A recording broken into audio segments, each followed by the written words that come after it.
'Cause I'd still pick you in the checkout line when the coupons fail and the card declines, when the kids are screaming and the car won't steer, and I'm one small inconvenience from a breakdown in here.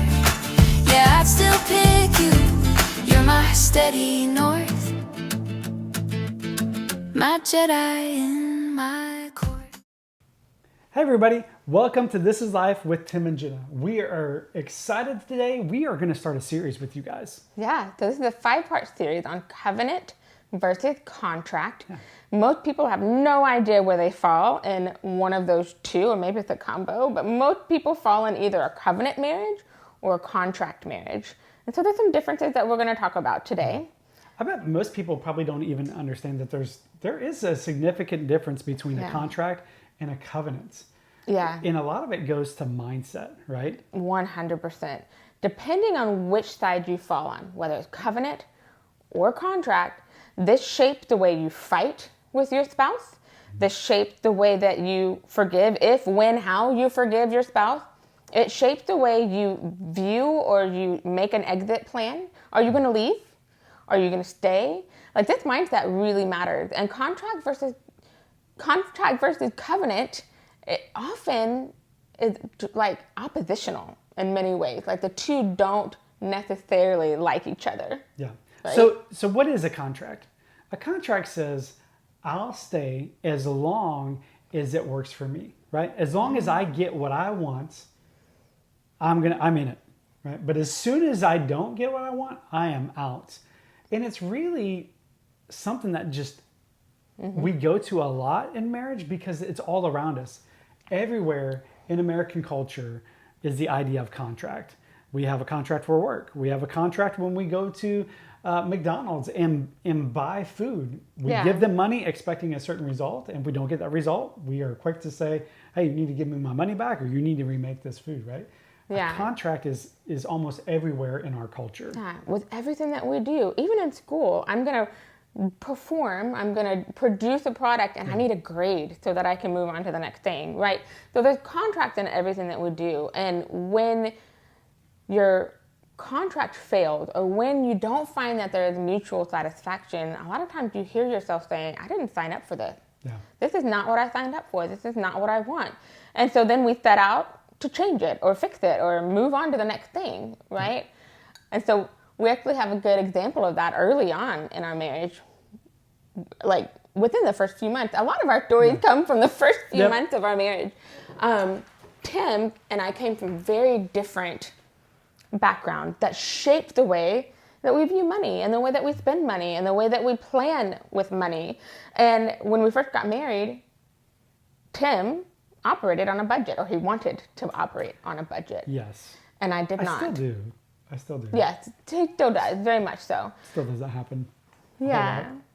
So anyway, I was on my way to college. I was doing my undergraduate program, and I wanted to stop and grab a bottle of water and a pack of gum on the way to class. She's leaving out so much of the detail behind what's going to happen. So let's back up. Let me give you the information. We'd been married, I don't know, a month, maybe 2 months or something like that. I can't remember. Before we got married. Before we got married? It was like within okay. it was like 2 weeks before we got married. I can't even remember the story. Yeah, so we were about to get married. She had just lost her job at a bank. Which is not a surprise. No, not for either of us. Math doesn't really math for me. Some people should not work with money or do math. Yes. She was literally told in college by one of her professors not to go into statistical psychology. Clinical psychology, because it involves so many statistics that I had a professor say, maybe you should try something different. We can laugh at that now, but so she had just lost her job. I didn't lose my job, but I was working for a company. They got slow. Thankfully, they had some family that was working in the same industry, so I went to work for them. But the change in that job was very stressful, and things were just at a point where we weren't sure how we were going to make it. Yeah, Tim was really stressed. Yeah. I remember he was so stressed about money and were we going to make it. And I was stressed, but I was stressed about a million other things.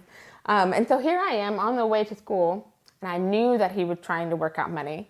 So, trying to be the good wife that I thought I was, I called him because I wanted to honor him before I spent money without asking permission. And he'd never asked mine. You never told me that I needed to ask permission. No, But I didn't. you had made it clear that we needed to keep to a budget. Yeah. So I honored him and called him and said, "Hey, babe, can I stop for a bottle of water and a pack of gum?" And every expectation was that he would say, of course you can. Why would I say no? Well, he did surprise me. And he said, absolutely not. We didn't budget for that $3 purchase. Yeah. And became very clear very quickly that honoring Yeah. only existed as long as you got what you want, really, right? 100%. Yeah. Yeah. The honoring quit or like stopped almost immediately. Yeah. when The he said, next thing she did was call our mentors, people that we like, did yes. life with, did our premarital counseling and said, look, this Yeah, guy's a fool. Yeah, And pretty looking much. back- I didn't say those words, but I called them and I said, listen, this is not what I signed up for. Yeah. And so I remember feeling that disconnect and that frustration and realizing really quick in our marriage that things are not going to look like I think that they should. And there's going to be pushback in areas that I think are ridiculous. And the same was true for him. We didn't sign up for many of the things that we found Yeah. early on in our marriage. And we're able to look back and laugh now.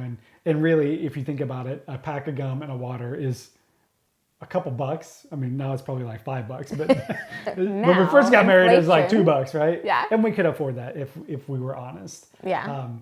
But the point is that neither of us were really looking at it from how can we jump into it with the other person. We were looking at, okay, what do we get out of this? How do I get my security, financially? How do you get the things that you want? That's what we were focused on, Right. not how we could really pursue each other in that. And Yeah. that's what covenant is. Covenant says, I'm committed even when it's hard, even when things aren't working out the way that I thought they would, I'm still in it with you, right? Yeah, and this operates really in opposition to contract. We're wired for contract. I give something to receive something, but covenant requires a laying down of your own rights, laying down of things that feel comfortable or things that feel like the better idea for you in order to invite your spouse in, or in order to stay committed to hard seasons or through hard seasons to your spouse. While a contract, it's all about that mutual satisfaction, and fairness. There's always something that is on the other side of that. Like if this doesn't work out, it will dissolve, which is how contracts work. But covenant, it's about what's permanent. We sign up for the long haul. We don't look for those backdoor exits, and it's sacred. Yeah. Contracts can be amended, changed. It might be not the easiest thing to do, but it can be done, and it gets done all the time, right? Mm-hmm. Covenant is binding, and really fundamentally, there's no way out of it. And the best way I can paint that is to look at God as the one who established covenant in the very beginning with Adam and Eve. Yeah. He said, here are the terms. I'm going to give you all this stuff. You guys have got it made. The only thing I ask is that you don't eat from this one tree. And if you don't eat from that tree, our relationship gets to be awesome and you get to live forever. Mm-hmm. And what do Adam do? Adam and Eve do. They break that covenant. They break the terms of that covenant. And what happens is God still steps in and says, I'm still in this thing. Even if you've broken it, I'm still in it, and I'm going to move towards you, and I'm going to work to solve this problem. Yeah, but that covenant was established through sacrifice. He took the fig leaves and he replaced them with animal skin, something that covered them and protected them for the long haul and didn't crumble and fall away like a fig leaf would after drying and crumbling away, right? There's a sacrifice that's required when it comes to covenant. And God is the best example of that. Yeah. But how can we mirror that in our own relationships where we are committed to binding covenant with our spouse? Yeah. A covenant says, I'm choosing you. I'm choosing you even though you change. I'm choosing you even though you're on my nerves today. Yeah. I'm choosing you even though you did something that drove me crazy. I'm committing to you. I'm committing to pursue you. I'm committing to do what I need to do to change myself Yeah. to move towards you. Yeah. And in that process, I'm inviting you into a relationship with me. Come along this journey with me. Yeah, there's Come an in it with invitation me. there. Yeah. Not just, show up when you want to show up, but be in it with me. Let's be in this thing called marriage together. Yeah. Whatever comes, good times, bad times, we're in it together. Sickness, health. And these are a lot of the things that are in a lot of wedding vows. Yeah, our vows because will they state it. speak to covenant, not contract. That's good. Contracts are all about protecting me. Covenants bind me to you. Yeah.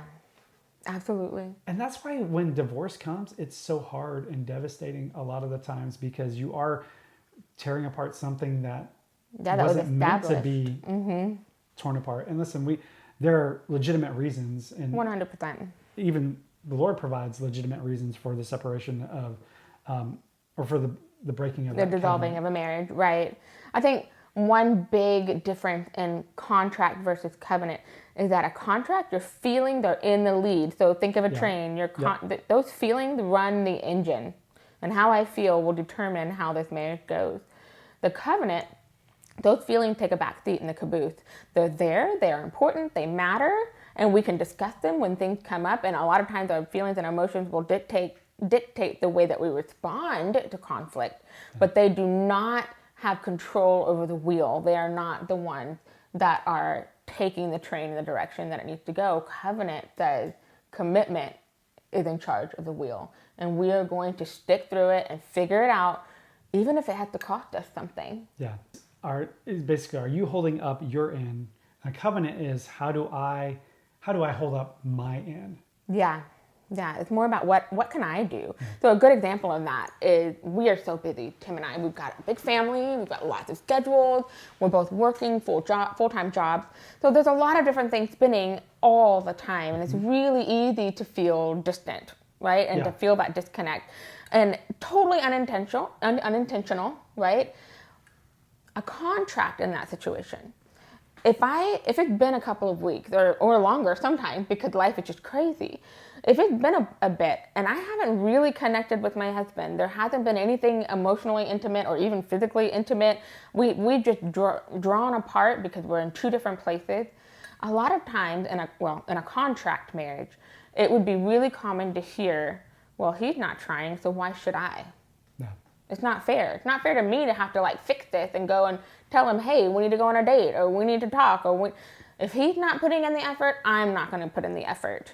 And so we continue going in our own different directions and nothing ever gets, resolved or fixed. Yeah, right? we come in and we're like, they need to change to fix this problem. And that's often the start of people coming into counseling is like 100%. this person is doing this and they need to change for me to stay. Right. And we justify ourselves by that statement, right? So I'm not doing what I need to do because they're not doing it. And it's a defensive coping mechanism, and it destroys relationships all the time. Yeah.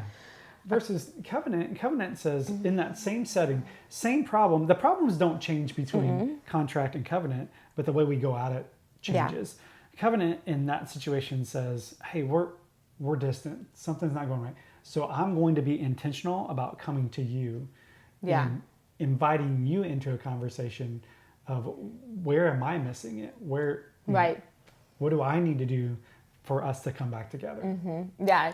Do you hear that? Do you hear that laying down of my own rights? Laying down for my own right to be comfy over here in my corner and licking my wound because my spouse isn't doing their part to come towards me. It's this action, right? There's action involved. I'm going to lay down my own comforts. I'm going to lay down my own justification, and I'm going to walk towards my spouse and begin the process of healing if it's needed. I'm going to begin the process of reconnecting, even if it's hard because it's been a little bit to do that. Covenant says no matter what, even if the cost feels uncomfortable, we are going to figure this out together, and I'm going to put my part in, even if he doesn't. Yeah. If you were to look at the Bible and read it front to back, it is a continual, just God pursuing this covenant that he has made with us. And it happens over and over again. We break the covenant and God continues to uphold his side of things. And you've heard me say it before, I don't know how you can get through marriage without God as the center of it, because he's the one that you look to and see that he has, he's done that for us. He's continued to pursue us even when we've rejected him, even when we've done, horrible things to him. He says, I'm going to make a way. I'm going to solve this problem. I'm going to move towards you. Yeah. What a beautiful picture, because in marriage, that's not our natural bent, is to protect ourselves and to get away. So, well, before we get to that, we want to make sure that everybody understands that we're not saying that covenant is simply laying over and enduring anything that's happening in your marriage. We are not advocates for suffer well in any way. We don't believe that abuse is the answer. We don't believe that emotional, physical, sexual abuse or manipulation is the right answer. And so there are situations where we have to step back and say, hey, this might not be a safe place for one or both spouses and children too, if they're involved. Yeah. Adam and Eve were in the garden and they broke the covenant. And God said, I still love you. I'm still moving towards you. And I have a solution for this. But you don't get to stay in this situation anymore. Yeah. He had to remove them. Yeah. He had to remove them. Yeah. So there are consequences to our sin. There's consequence to betrayal. There's consequence to going your own direction and choosing your own happiness over the happiness of your spouse and the continuity of your marriage. And so please hear us when we say covenant is to fight through to the end. It's about binding. It's about staying together. We are in no way saying that you need to stay in a place where you are abused. Yeah. It's okay to have a covenant mindset and say, I am still wanting to pursue this marriage, but these abusive things need to stop for us to be able to do that.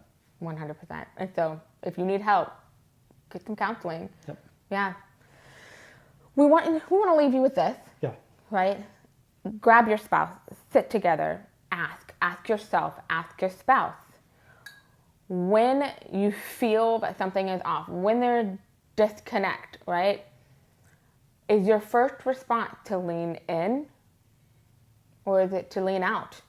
Are you pursuing your spouse? Are you doing the things? Are you doing that, putting in the effort, regardless of what your spouse is doing? Are you the one that is putting the effort in for your spouse? And your spouse can answer the same question. And whatever you answer, however you answer that question, will determine, are you living in a contract marriage or are you living in a covenant marriage? It's really important to decipher because it does change the way that you do marriage. Yeah. And your answer will let you know. But here's the thing. You have to be honest with yourself and your spouse about where you're at, because you can't move forward in a lie. The only thing you can do in a lie is to keep trying to hold up that lie. Yeah. And ultimately it's going to fall down. But so be honest. If you're not, if you are leaning out, if you are focused on yourself in situations, be honest with yourself, because that gives you permission and the opportunity to work on it and change. Yeah, that's wonderful. So next week we will be jumping into part 2. So please stay tuned. We've got a lot more to cover with this topic. Next week we're going to talk about, why does it even matter? Why does it matter that we choose covenant over contract, and how does that change the way that we do marriage? Yeah. Thank you guys for being with us today. We had a lot of fun. We are so excited about next week. Until then, make sure you're following us on social media, TikTok, Instagram, Facebook, and just be checking on the other content that we're kind of kicking out. If you like this, hit subscribe, and we'll see you guys next week. Pick you in the checkout line when the coupons fail and the card declines, when the kids are screaming and the car won't steer, and I'm one small inconvenience from a breakdown in here. Yeah, I'd still pick you. You're my steady north, my Jedi.